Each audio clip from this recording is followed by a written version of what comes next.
자, 이제 어느덧 여러분들이 고생하시면서 이제 수업을 듣다 보니까 거의 이제 마무리할 때가 됐습니다. 그죠? 금방 마무리됩니다, 이곳이. 자, 그래서 시작이 반이다. 그 말이 정말 맞는 것 같습니다. 그래서 주요 핵심 정리인데요. 주요 핵심 정리는 시험에 자주 나오는 그것을 핵심 정리라고 해놨어요. 그래서 첫 번째 보시면 우리 산업안전보건법 적용대상 건설기에 해서 산업안전보건법에 적용되는 건설기에 이렇게 목록을 해놨습니다. 이제 이 뜻은 뭐냐면 이제 첫 번째 우리 노사협의체의 합의 구성 합의 참여에서죠. 그래서 합의 참여를 할 수 있는 대상자이기도 하고, 그 다음에 이것이 거의 여기에 이제 열거된 건설 기계가 보통 자기가 소유하고 그다음에 자기 스스로 이제 운전을 하는 조작을 하는 대상 기계죠. 그렇죠? 그래서 산업안전보건법에 적용되는 건설 기계라고 하시고 스스로가 이제 영세한 이제 사업주의자 이제 근로자인 거죠. 근데 따지고 보면 이게 그다지 영세하지가 않습니다. 장비가 비싸요. 보기보다 뭐 인력 하는 것도 아니고 상당히 비쌉니다. 그래서 영세한 사업자라고 보기보다는 이제 소유한 사람이 실제 자기가 대표이기도 하면서 이제 조작을 하는 사람들이죠. 그래서 적용 대상 건설기에서 몽땅 다 암기할 수는 없고요. 그래서 중요한 거를 하면 제일 먼저 항타항발기가 있습니다. 항타항발기가 있고요. 항타항발기는 이제 어떤 위험성이 있냐면요. 항타항발기가 만약에 이렇게 서 있습니다. 보통 이렇게 무한궤도로 이제 돼 있죠. 그 다음에 여기 이렇게 돼 있습니다. 그죠? 이렇게 돼 있으면 항타항발기는 좌우로 전도되는 것이 아니고 전후로 전도될 가능성이 높아요. 그래서 뒤쪽에 높이차가 10cm 이하가 될 것 이렇게 관리 기준에 되어 있습니다. 그 다음에 두 번째로 어떻게 되냐면 항타항발기는 이제 밑에 아웃트리거 옆에 아웃트리거를 받침을 하는데요. 받침을 할 때 철판을 6장 이상 받쳐놓을 것 이렇게 되어 있습니다. 그래서 참고로 철판을 한 장 되는 것이 아니고 6장 이상 된다. 그 다음에 항발기도 이제 규격이 있습니다. 톤수별로 규격이 있는데 그 철판의 두께까지 암기하실 필요는 없고요. 규격별로 이제 하중 정도별로 철판의 두께도 다르고 그 다음에 최소한 6장 이상을 받칠 것 이렇게 되어 있는 것을 참고로 이제 기억하시면 유용하실 것이고요. 그 다음에 두 번째로 중요한 것이 뭐가 있냐면 천공기 하나 알아두시고 천공기 그리고 이쪽 줄에서 알아두실 것은 콘크리트 펌프카 그 다음에 타워 크레인 이렇게 알아두시면 되겠습니다. 타워 크레인 그 다음에 우측에서는 지게차 그죠? 지게차하고 그 다음에 쇠석기 그래서 빨간 줄 친 것 중심으로 알아두시면 이것이 산업안전보건법을 적용을 받는 건설기계이고 그 다음에 운전자가 소유자가 될 수도 있어요. 그래서 운전자가 노사협의체에 합의 참여를 할 수 있는 대상이다. 합의 참여를 할 수 있는 내용은 2022년도에 추가된 내용이니까 당분간은 꽤 중요한 의미가 될 수 있습니다. 그래서 꼭 알아두시고요. 그 다음 대여자가 안전조치를 하는 이건 어떤 내용이냐면요. 예를 들어서 건설 현장에 사업주가 있고 그 다음에 운전자가 있어요. 운전자가 있고 그다음에 사업주나 운전자가 안전 점검을 한다든지 안전 인증을 받았는지 책임을 져야 되느냐 아니면 운전자가 책임을 져야 되느냐 하는 그런 문제에 있어서는 대여자가 대여자가 안전 조치를 해야 된다 이런 얘기죠. 대여자라는 것은 이것의 이제 소유자를 말하는 거죠. 소유자, 이 기계, 기구, 설비를 갖고 있는 소유자가 안전 점검, 안전 인증을 받을 의무가 있다 이런 얘기죠. 그래서 특히 안전 점검을 뭐 일단 이제 기계를 사용할 때 안전 인증은 다 받았을 테니까 안전 점검을 받을 때 받아야 하는 주체가 누구냐? 바로 누구냐면 대여자이다, 즉 소유자이다 이런 얘기죠. 소유자. 이 뜻입니다. 소유자가 책임을 져야 된다 이런 얘기죠. 그래서 여기서 중요한 것이 여기도 마찬가지로 항타기, 천공기, 그 다음에 타워 크레인, 그렇죠? 그 다음에 펌프카, 지게차. 그리고 우측에 있어서는 우측에 우리 보면 리프트, 고소작업대 등등이 요 파란 줄 친 것, 이것이 주로 이제 이 중에서 대여자가 안전조치 등의 의무가 있지 않은 것을 해서 이것 외에 넣으면 그 내용을 고르면 되는 문제가 나오겠죠. 그래서 나온다면, 그래서 타워 크레인, 항발기, 천공기, 지게차, 펌프카, 리프트, 고소작업대 이 내용을 머릿속에 기억하시면 유용하겠고요. 그 다음에 명예산업안전감독관인데 사실은 명예산업안전감독관은 보통 이런 생산을 하는 제조업이든 아니면 건설업이든 이 사람이 실제 있는지 없는지 잘 몰라요. 뭐 활동을 실제 선임이 되어 있는지 안 되는지도 모르지만 시험 문제는 나옵니다. 그래서 이 사람의 그 위촉에서는 위촉에 관한 내용을 별 의미도 없는데 시험은 내니까요. 그래서 여기 첫 번째 요 내용, 노사비체 구성 운영 대상 건설공사 근로자 중에서 근로자 대표, 그죠? 근로자 대표가 사업주의 의견을 들어 추천하는 사람 1번이 되겠고, 두 번째 노동조합 또는 그 지역 대표기구에 소속된 임직원 중에서 해당 연합단체인 노동조합 또는 그 지역 대표가 추천하는 사람, 이게 2번이 되겠고요. 그 다음에 전국 규모 사업주 단체 또는 산하 조직에 소속된 임직원 중에서 해당 단체 또는 그 산하 조직이 추천한 사람도 위촉 대상이고, 그 다음에 산재 예방 업무를 하는 단체 또는 그 산하 조직에 소속된 임직원 중에서 해당 단체 또는 산하 조직이 추천한 사람, 요 네 가지 경우가 위촉을 할 수 있는, 시험에 나오는 이 중에 위촉을 할 수 있는 대상 범위가 아닌 것을 이렇게 물어보니까요. 명예산업안전 감독관인 경우에 이 네 가지 경우만이 감독관의 위촉을 할 수 있는, 받을 수 있는 대상이다. 알아두셔야 되겠고, 그다음에 업무 범위에서는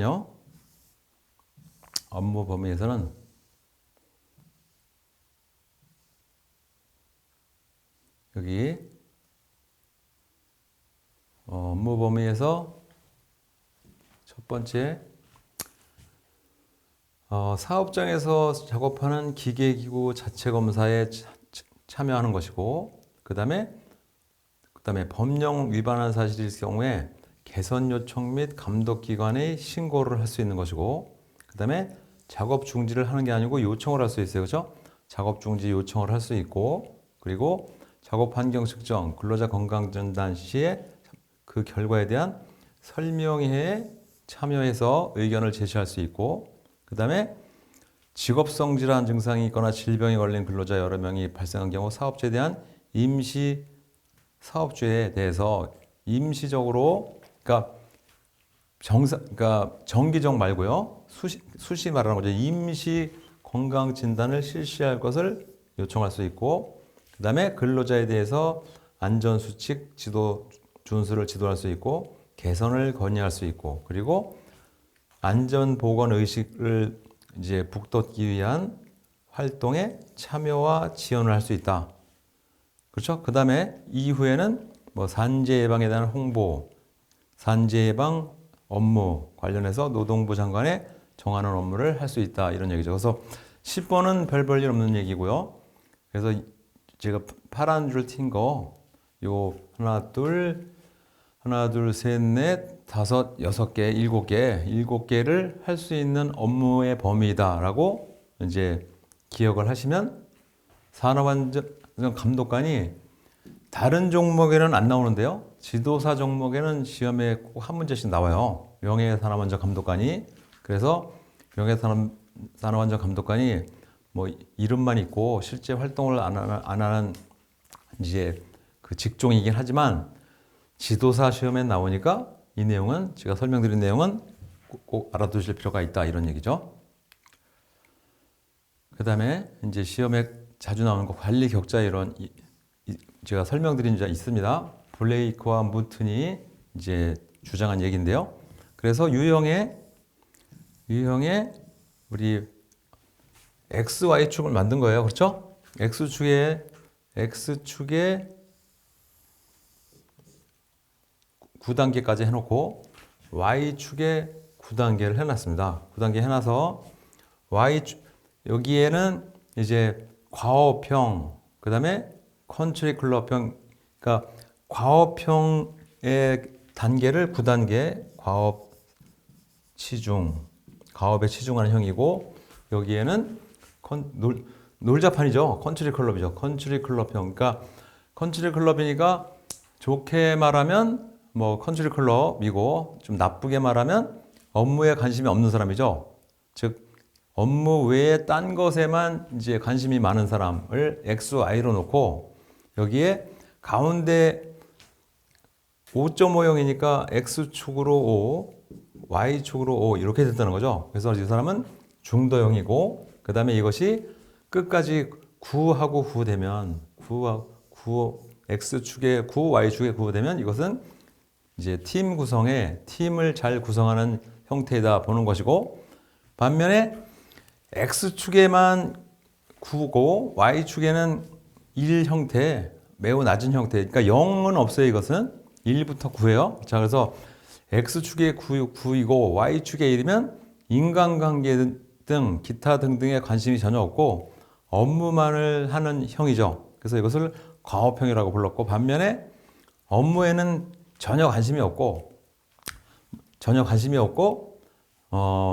이제 인간관계라든지 아니면 소위 말하는 회식 뭐 그런 거, 그다음에 기타 뭐 봉사활동 예를 들면 복지에 대한 불만 이런 것만을 추구하는 사람을 이제 컨트리 클럽형 이렇게 불렀죠. 그래서 부류에 아무것도 안 하는 사람 1.1, 0.0은 하나 주의할 점은 0하고 0은 없습니다. 왜냐하면 이 사람이 이미 회사를 다닌다는 출근을 하는 자체가 기본 1은 된다는 거죠. 그래서 0.0은 없고 1하고 1 무기력형, 그 다음에 과업형, 그렇죠? 그 다음에 컨트리 클럽형, 중도형, 팀형 요 5가지로 분류한다.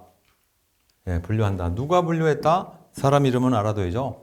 누가 분류했냐라고 하면 블레이크와 뮤튼이 1964년도에 이제 주장했다는 얘기죠. 그렇죠? 네. 그래서 이 내용 5가지의 분류가 있다. 분류.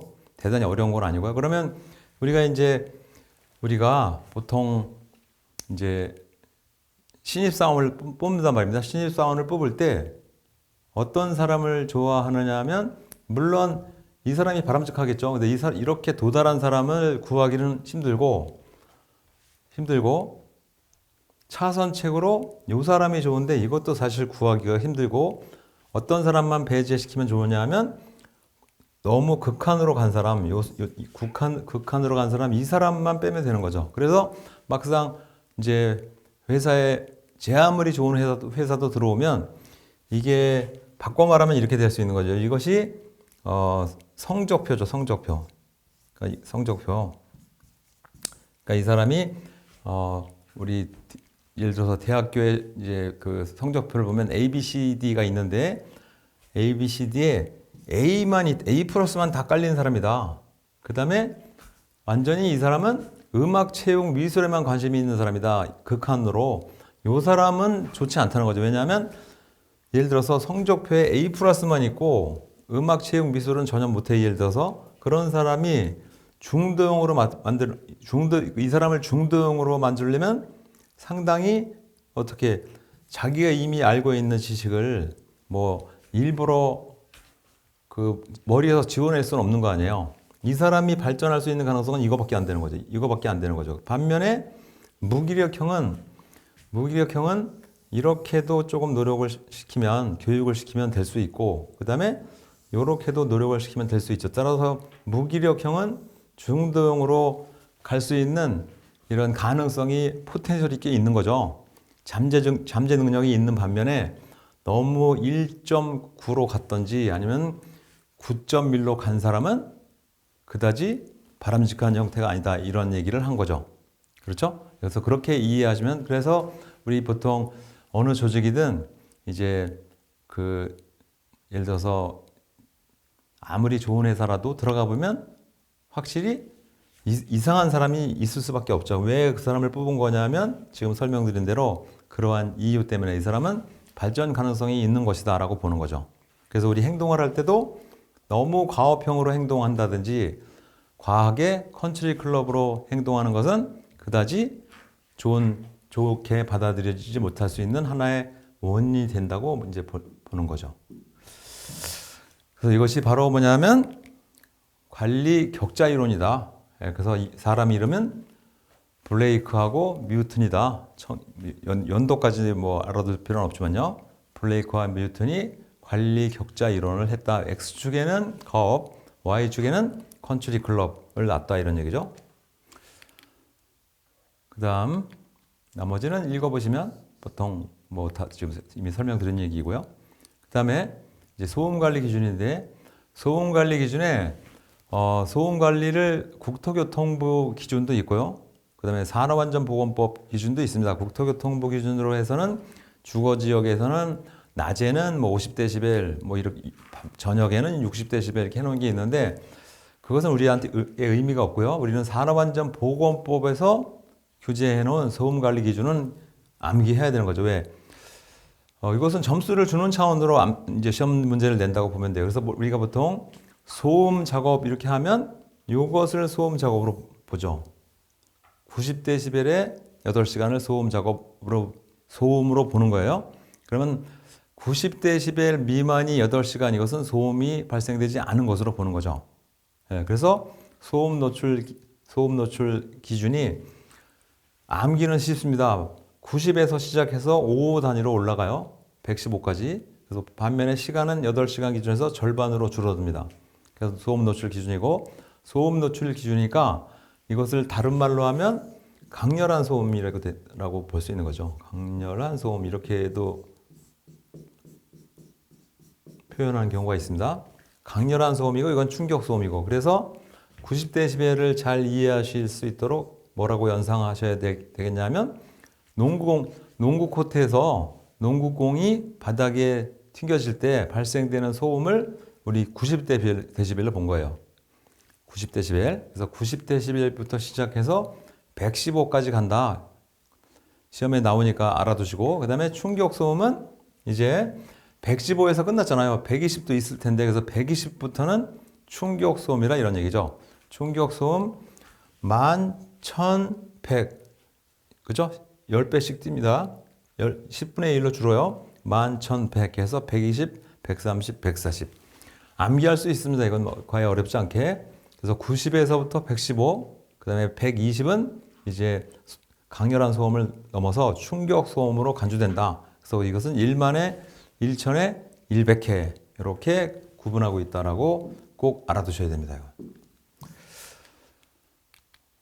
그 다음에 학습 평가를 하는 기본 기준에는 타당성이 있느냐, 신뢰성, 믿을만하느냐, 객관적이냐, 객관성이 있느냐, 그 다음에 실무적으로 적용이 가능한 얘기냐. 그래서 학습 이론에 우리 학습 이론 평가의 기본 기준을 타당성, 신뢰성, 객관성, 실용성 이렇게 봤습니다. 그래서 암기를 하셔야 돼요. 이건 학습 이론의 평가 기준에 네 가지인지 다섯 가지인지, 그렇죠? 네 가지인지 다섯 가지인지 꼭 알아두셔야 암기를 하라 이런 얘기예요. 이 제목을 타당성, 신뢰성, 객관성, 실용성 네 가지로 분류한다.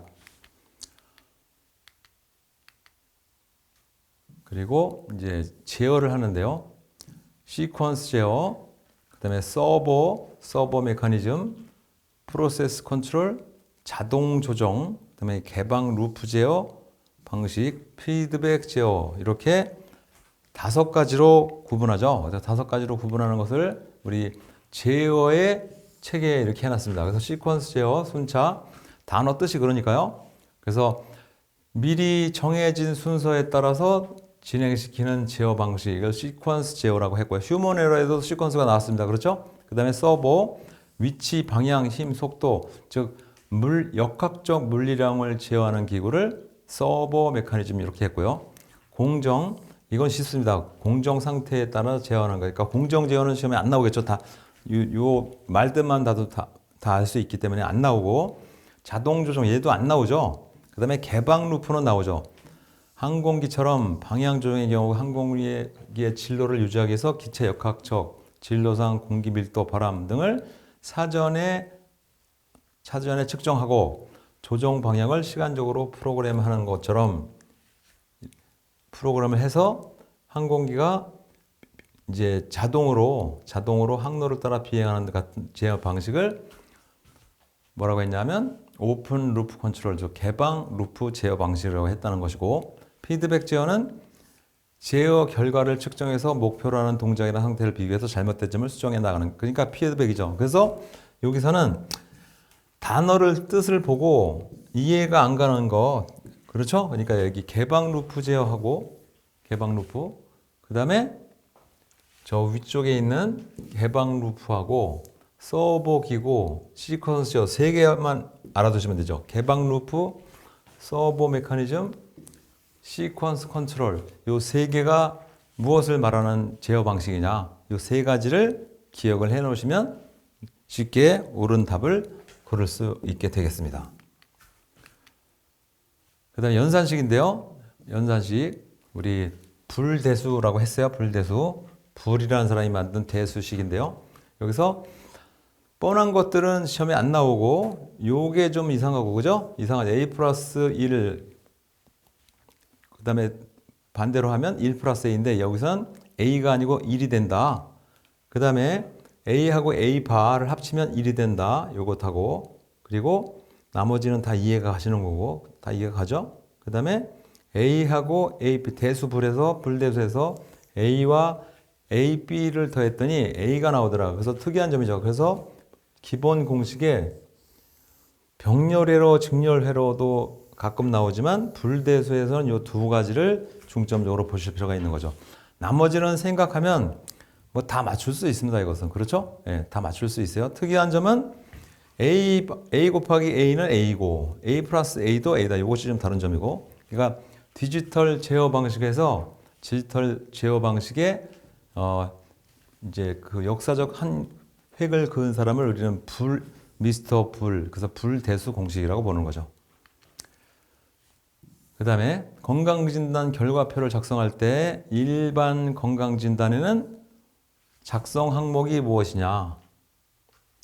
그렇죠? 여기서는 뭐를 하냐면 여기 검진 소견, 사후 관리 소견, 업무 수행 적합 여부는 C 판정 이상에 대해서 기재한다. 그죠? 요거 하나 알아두셔야 되죠. 등급의 C 판정자 등 이상의 경우에는 요 검진 소견, 사후 관리 소견, 업무 수행 적합 여부를 기재하고, 그 다음에 U 판정자는 작성 가능한 항목만 기재한다는 점이 타이점이고요. 그 다음에 특수, 배치전, 수시, 임시 진단의 경우에는 C, 여기도 마찬가지로 여기도 똑같죠? 동일합니다. 이것도 C 판정자 이상에 대해만 기재하고 U 판정자는 작성 가능한 항목만 기재하도록 되어 있고, 그러니까 이 점이 이렇기 때문에 지금 빨간 줄 쳐진 그 내용만 시험에 나온다고 보는 것이고요. 그리고 특수 건강진단을 원자력법에 의한 건강진단, 방사선법, 방사선 측정, 그리고 진단용 방사선 발생장치 안전관리 규정에 따른 건강진단 및 그 기타 등등에 해당되는 것은 건강 진단을 한 것으로 가름하는 경우다 이런 얘기죠. 그래서 특수 배치 전 수시 임시 건강 진단의 경우와 동일하게 특수 건강 진단에 해당되는 것을 건강 진단을 받은 것으로 동일한 효과로 본다 이런 얘기죠. 예, 효과로 보는 것이고, 그 다음에 우리 방독 마스크, 송기 마스크에서는요, 방독 마스크는 즉 말 그대로 유해 위험 물질을 차단하는 기능만 하는 것이니까 여기서는 이렇게 해놨습니다. 산소농도 18% 미만 산소를 장소에서는 사용을 금지한다. 이거 하나 매우 필요하고, 그 다음에 파과 시간이 긴 것, 파과 시간은 설명해놨습니다. 여기 파과 시간. 파과 시간이란 정화통 내 정화제가 제동 능력을 상실해서 유해가스를 여과시키지 못하고 그대로 통과시키기까지의, 그러니까 정화통이 있는데 정화통도 사용을 오래 하게 되면 독성 물질을 차단하지 못하게 되겠죠. 그래서 독성 물질을 차단하지 못하게 되는 시점까지의 기간을 파과 시간 이렇게 보는 거죠. 그래서 우리 자동차에도 보면 에어 필터 이렇게 있습니다. 에어 필터. 에어컨에 흡입되는 공기를 차단하는 부직포로 만든 거 있죠. 그럼 여기에 활성탄도 들어있고 기타 부재가 들어있는데, 여기에 사용을 많이 하면 우리 보통 색깔이 이제 검게 변하면 이것을 교체하는데, 사실은 검게 변하면 교체하는 것보다는 뭐라고 하냐면 여기도 파과 시간이 명시되어 있겠죠. 파과 시간을 보고 사용한 기준에 의해서 얘를 교체해야 된다 이런 얘기죠. 그래서 여기선 파과 시간이 무엇을 의미하나를 꼭 알아둘 필요가 있는 거죠. 그러니까 파과 시간을 고려하지 않고 방독 마스크를 착용하면 아무 소용이 없게 된다 이런 얘기죠.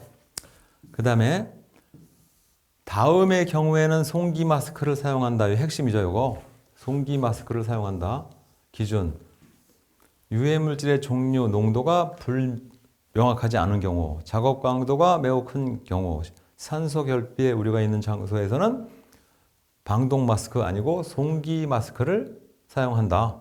그렇죠? 그 다음에 사용 전에 흡배기 상태, 유효 시간, 가스 종류, 농도, 정화통 적합성을 점검해야 되겠고, 유효 시간이 불명할 때는 새로운 정화통으로 무조건 교체해야 되겠고, 그 다음에 정화통은 만일을 대비해서 여유 있게 확보해야 되겠고, 그리고 그 외의 것은 방지 마스크 사용법과 동일한 관리 기준을 갖는다 이 얘기죠. 그 다음에 송기 마스크에서는 신선한 공기의 공급을 해야 되겠고, 기타 여기 하나 공기 숫자가 나왔으니까요. 공급되는 공기 압력을 센티미터 제곱당 1.75kg 이하로 조절한다. 여러 사람이 동시에 사용할 경우에는 압력 조절에 특히 여러 사람이 송기를 해주는 기계는 여기 있고, 여러 사람에게 다 해주려면 송기량이 부족할 수 있겠죠. 그래서 여러 사람이 사용할 경우에는 어떻게 압력 조절에 유의해야 되겠다. 그래서 압력 조절에 유의하는데 유의할 숫자는 센티미터 제곱당 1.75kg의 압력이다. 이걸 참고로 알아두시고 나머지는 넘어가시면 되겠습니다. 그 다음에 송기 마스크를 사용하고 작업을 할 때 즉시 대피해야 되는 경우죠. 즉시 송기 마스크에 지금 이거 송기 마스크를 사용하는 현장에서 즉시 대피할 경우 송풍량이 감소됐다든지 또는 이상한 냄새라든지 기름 냄새가 날 경우, 기타 이거 외에도 이상 상태라고 이제 판단할 수 있는 경우, 이런 경우에는 송기 마스크 작업장이 밀폐 공간이나 그런 곳이겠죠. 따라서 즉시 작업을 중단하고 대피해야 되는 기준이 되겠다. 그 다음에 송기 마스크 폐기 기준이죠. 열화된 경우, 그렇죠? 변형된 경우, 그리고 잔량을 확인해서 사용 시간을 기록 관리해야 되겠고, 사용 전에 누가 사업주 아니고 관리 감독자가, 그렇죠? 관리 감독자가 점검하고 1개월에 1회 이상 정기 점검, 정비를 해야 된다. 누가 한다고요? 관리 감독자가 한다고. 이 내용을 꼭 알아두셔야 되겠죠. 즉 관리 감독자의 책임이다 라고 보는 거죠.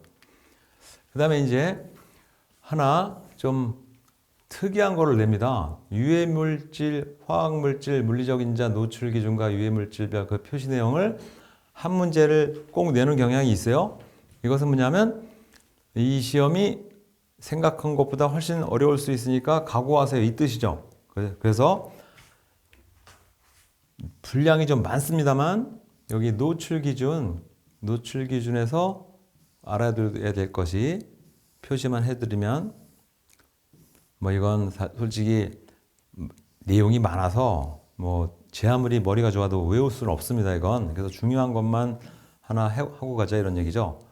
그래서 뭘 하고 가자면 이 19번인 나프탈렌 하나 알아두시고 나프탈렌 하나 알아두시고 그리고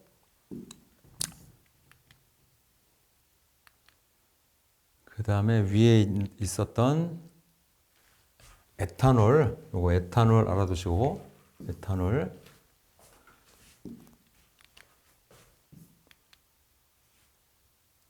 그리고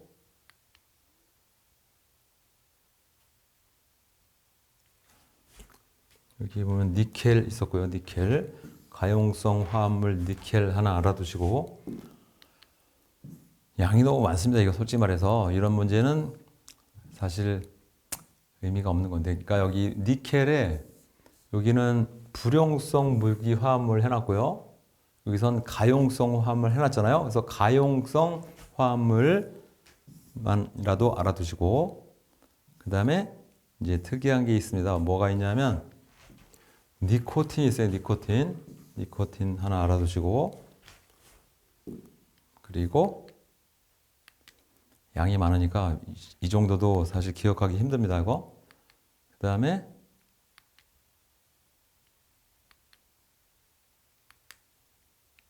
아래로 가시면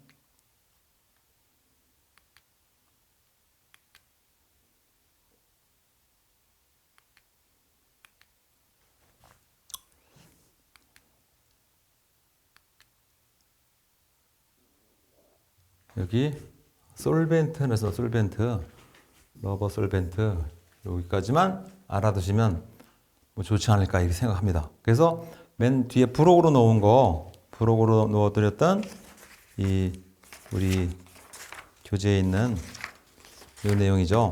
화학물질 및 물리적 인자의 노출 기준과 유해 물질별 표시 내용에 비고로 표해놨습니다. 비고로 표해놓은 것 중에 이거 어떻게 보면 뭐 이 내용을 읽어보실 분 거의 많지 않지만 제가 빨간 줄로 표시했던 부분 이 부분이라도 관심 있게 보시면 한 문제가 나오니까요. 한 문제를 운이 좋으면 맞추는 것이고 운이 나쁘면 못 맞춘다고 생각할 수밖에 없는 거죠. 그렇죠? 그래서 이 운에 맡기더라도 제가 표시해드린 빨간으로 표시해드린 부분만이라도 이제 암기를 하려고 노력을 해보시면 뭐 좋은 시험에 좋은 결과가 생기지 않을까 이렇게 생각하는 바입니다. 그래서 맨 뒤에 있는 걸 억지로 암기하지 마시고 뭐 그다지 우리가 이 내용 표에 있는 화학물질 그다음에 물리적 인자 노출 기준을 암기할 수는 없는 거죠. 그래서 이제 우리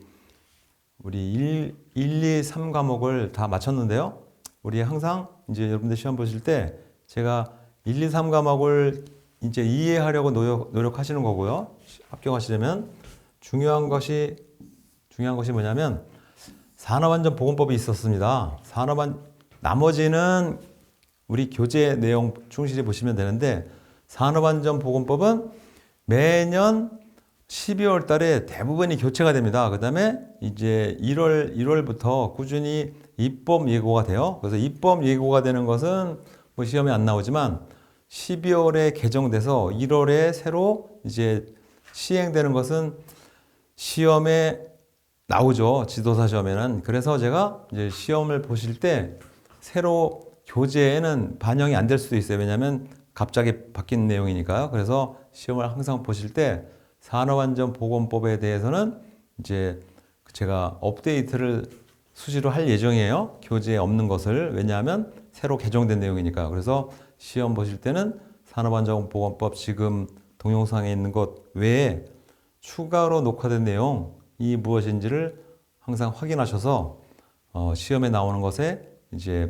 이 내용은 그 지나간 얘기 가지고 올바르지 못한 문제를 답을 선택하시는 일이 없도록 항상 새로 올려진 개정된 내용이 무엇인가를 한번 꼭 찾아보시고 시험에 이제 응하시라는 말씀을 제가 이제 요청드리고요. 그다음에 여러분들 긴 시간 동안 이제 우리 1차 과목 하시느냐고 수고가 많으셨고, 그다음에 1차 과목 이후에 2차 과목은 이제 뭐 3개를 고르세요, 5개를 고르세요, 뭐 기타 등등으로 나오는데, 이 내용은 3개, 5개가 꼭 답안지에 있는 내용만 뭐 고르는 건 아닙니다. 그래서 2차 과목은 제 강의를 통해서 하나의 이제 이해를 하려고 노력을 하시면 1차 과목보다는 훨씬 더 쉬울 수가 있어요.